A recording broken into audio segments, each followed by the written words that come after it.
اکثر جگہ ہم نے دیکھا ہے کہ اگر پورے مہینے کی دوائی لکھی بھی گئی ہے تو ہر ایک کے پاس پیسے نہیں ہوتے کہ وہ پورے مہینے کی دوائی لے سکے. اس بارے میں ڈرگ انسپیکٹر کو بھی آن بورڈ لیا گیا, ان کی یونین کے ساتھ, فارماسیوٹیکل یونین کے ساتھ ہم نے میٹنگز کی ہیں, 2-3 دفعہ نوٹسز سرو کیے گئے ہیں. اس کے بعد آج ہم فیلڈ میں آئے ہیں اس چیز کو دیکھنے کے ایکسپائرڈ.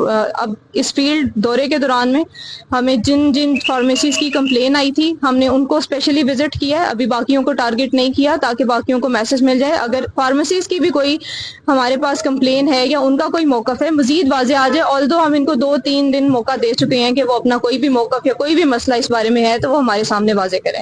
اب جہاں سے ہمیں ایکسپائرڈ دوائیاں مل رہی ہیں یا پھر جہاں پہ ہمیں کمپلین آ رہی ہے وہاں پہ ہم کارروائی کر رہے ہیں, اور یہ پروسیس مزید چلتا رہے گا. فارمیسیز والوں کی بھی ہم سنیں گے, عوام کا فائدہ بھی ہم دیکھیں گے اور اپنی پالیسیز کو مزید موڈیفائی بھی کریں گے.